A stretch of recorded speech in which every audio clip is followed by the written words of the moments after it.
Welcome to Shanti's cooking house. আমার আজকের recipe লোভনীয় ও মজাদার স্বাদের চটপটি। সবসময় চটপটির দোকানে গিয়ে খাওয়া সম্ভব হয় না, তাই বাড়িতে আজ সহজ পদ্ধতিতে চটপটি বানিয়ে দেখাবো। কিন্তু চটপটিটা যদি সঠিক পদ্ধতিতে না বানানো হয় তাহলে খেতে ভালো লাগে না। আমার এই রেসিপিটা ফলো করলে আপনারাও বাড়িতে মজাদার স্বাদের এই চটপটিটা বানিয়ে নিতে পারবেন।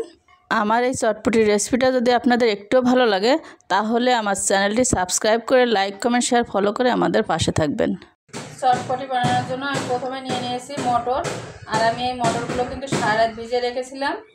আপনারা কমপক্ষে 7-8 ঘন্টা ভিজিয়ে রাখবেন। আর নিয়েছি 2টা আলু, আলুগুলো খোসা ছাড়িয়ে নিয়েছি। আমি এবার এটা প্রেসারে দিয়ে দেবো, প্রেসারে দিয়ে আমি সিদ্ধ করে নেব। আমি প্রেসার কুকারে দিয়ে দিয়েছি সেই মটরগুলো আর আলুগুলো। এবার দিয়ে দেবো ওর ভিতরে জল।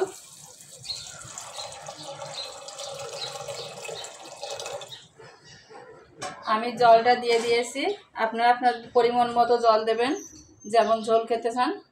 আমি এখানে 2 কাপ মটরের ভিতরে দিয়ে দিয়েছি 2.5 কাপ জল। এবার দিয়ে আমি এটা সিদ্ধ করে নেব।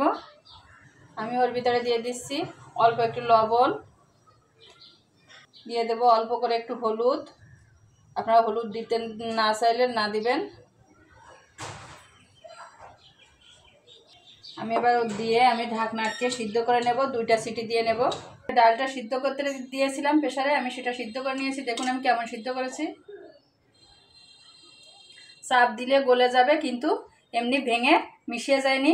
আমি এবার এর ভিতর থেকে এই যে 2টো আলু সিদ্ধ দিয়েছিলাম, আলু 2টো তুলে নেব।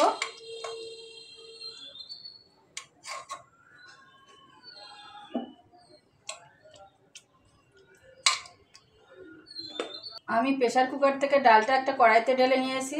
আমি এবার চুলা জ্বালিয়ে দেব। চুলা জ্বালিয়ে নিয়েছি আর আমার জলটা দেখুন ফুটে উঠেছে। আমি ওর ভিতরে দিয়ে দেবো যে আমি ম্যাশ করে রেখেছিলাম আলুগুলো। আমি আলুগুলো কিন্তু একবার পুরো মিহি করে ম্যাশ করিনি, আমি আধা ভাঙা করে নিয়েছি। আমি এবার ওটা ওর ভিতরে দিয়ে দেবো।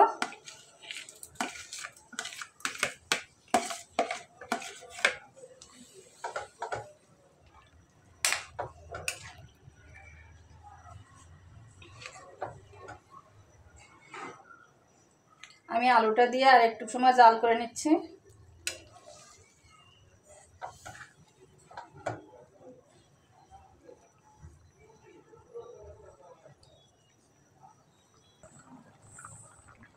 আমার ডালটা আলুটা ভালো করে মিশে গেছে। আমি এখন ওর ভিতরে যে আমি চাট মশলাটা বানিয়ে রেখেছিলাম ওটা দিয়ে দেবো 4 চামচ।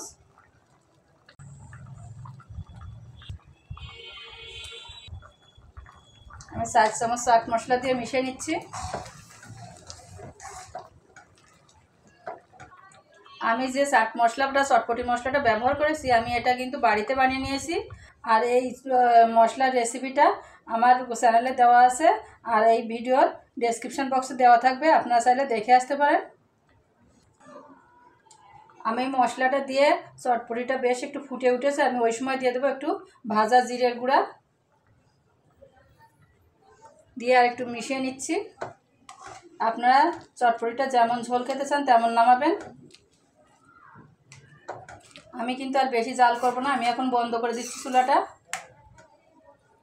আমি তেঁতুলের জল বানানোর জন্য আমি এখানে একটু জলে তেঁতুল ভিজিয়ে রেখেছি 2 চামচ। আমি এবার এটা চটকিয়ে কাঠটা বের করে নেব।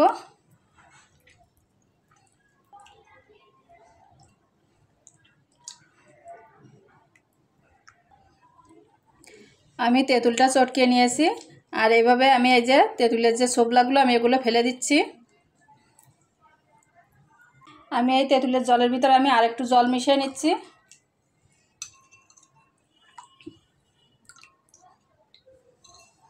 আমি এবার এর ভিতরে একটু কিছুটা মশলা দিয়ে দেব। তার জন্য প্রথমে দিয়ে দিচ্ছি 1/2 চামচ বিট লবণ, দিচ্ছি কিছুটা পরিমাণ চিলি ফ্লেক্স, দেব 1 চামচ চটপটি মশলা, দেব কিছুটা কাঁচামরিচ কুচি, দেব 1 চামচ চিনি, দিয়ে এবার এগুলো ভালো করে মিশিয়ে নেব।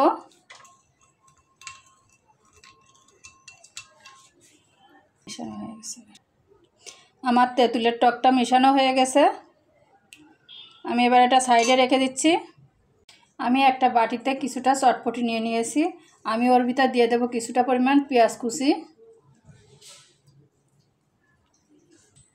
দিয়ে দেবো কিছুটা পরিমাণ শসা,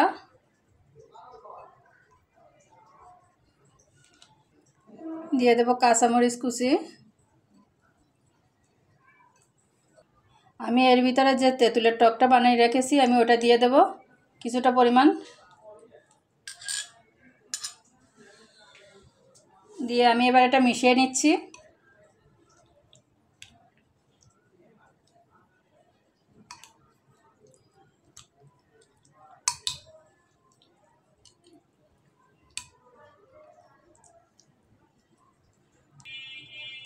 আমি এর উপরে কিছুটা নিমকি দিয়ে পরিবেশন করে নিচ্ছি। আর আমি এখানে নিমকি দিয়ে পরিবেশন করছি, আপনারা চাইলে কিন্তু ফুচকা দিয়েও পরিবেশন করতে পারেন।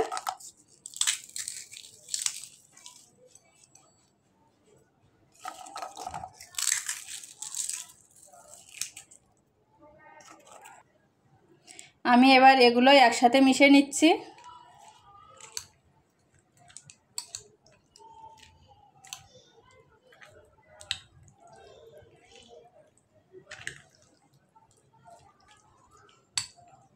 দেখুন খুব সহজে আমি বাড়িতে চটপটি বানিয়ে নিয়েছি। আপনারা চাইলে কিন্তু এভাবে বাড়িতে চটপটি বানিয়ে খেয়ে দেখতে পারেন। আশা করি সকলের ভালো লাগবে। আর ভালো লাগলে আমার চ্যানেলটি সাবস্ক্রাইব করবেন, লাইক কমেন্ট শেয়ার ফলো করে আমাদের পাশে থাকবেন। ধন্যবাদ।